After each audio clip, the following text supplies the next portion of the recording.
A local program with the goal of covering every law enforcement officer in Virginia with a ballistic vest is out of money. Sheriff Mike Brown's Protect the Protectors program got a huge boost from a recent asset forfeiture grant, but that money didn't come close to providing the number of vests needed. Angela Hatcher has an in-depth look tonight at this major concern for law enforcement.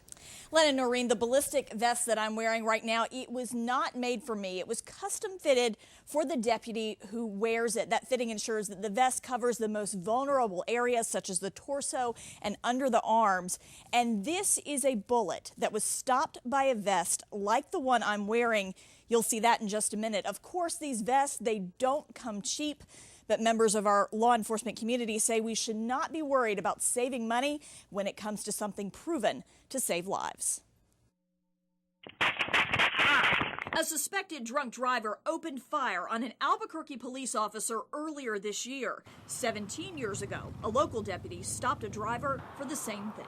The next thing I saw was the muzzle flash as he fired rounds towards me. And the same thing happened to him. Just like that officer in New Mexico, Jay Spiva survived. On March 1st, 1998, Spiva was just 3 months out of the academy. It was 3 a.m. when he made that traffic stop in Botetourt County. I obviously knew I had been shot immediately. I could feel there was a blunt trauma and a burning feeling. One of them hit approximately center sternum area, one of them a little left and lower than that in the lower rib cage area. They did tell me that one of the shots potentially certainly could have been fatal if I had not had the vest on.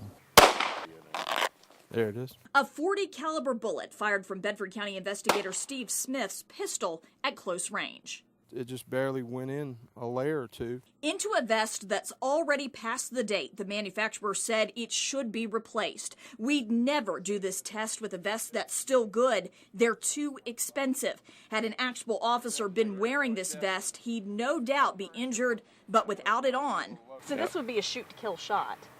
Absolutely. If that would kill you at that distance, that caliber of weapon, that close, without a vest, one shot would most likely kill you.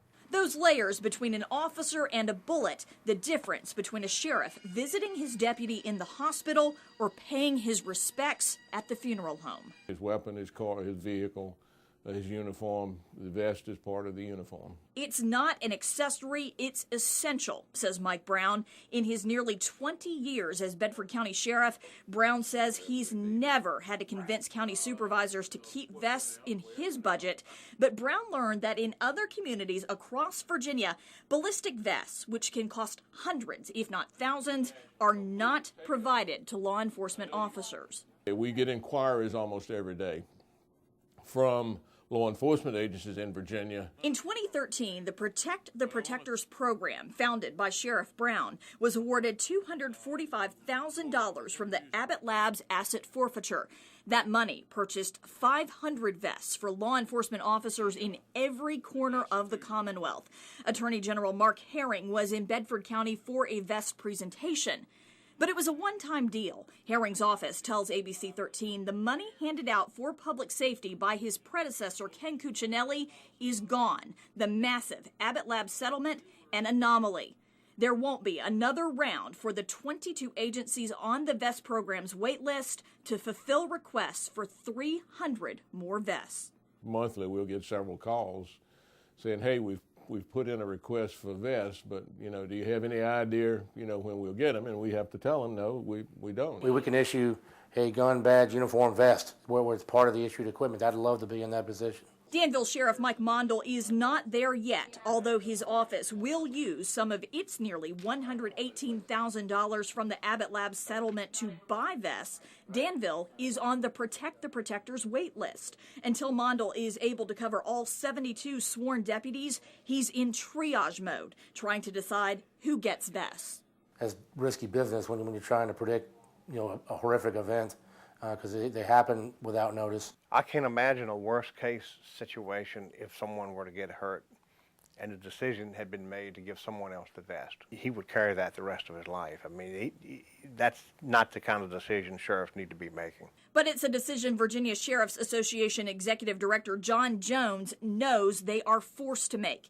He estimates the number of deputies who don't have vests at all to be in the hundreds. A recent survey will give his organization a more accurate number in the coming weeks. The Virginia Association of Chiefs of Police does not have a comprehensive list of which Virginia police departments lack vests altogether. And then you've got the deputies that may have them that are expired, won't function when they need to function to the extent they should. They may not meet the standard because it's old, it's worn out. Those vests take a beating. They're designed to take a bullet. Unlike the officer in New Mexico, Spiva doesn't have a body camera recording to tell his survival story. Instead, he still has the uniform shirt he was wearing. He loans it to the local Criminal Justice Academy to show new recruits during their officer survival training.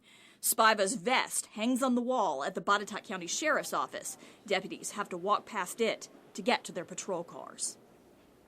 Jay Spiva is just one of the nearly 3,200 law enforcement officers inducted into the International Association of Chiefs of Police DuPont Kevlar Survivors Club. That's more than 3,000 officers saved by their vests since 1987. That life-saving fiber is being made right here in Virginia. In 2011, DuPont made a $50 million investment to expand Kevlar capacity at its plant near Richmond and spent $500 million to expand a Kevlar facility in South Carolina. And after watching this, we know that some of you might want to help. So we've put a link to the Protect the Protectors online donation page at WSET.com. Noreen. Very interesting report. Thank you.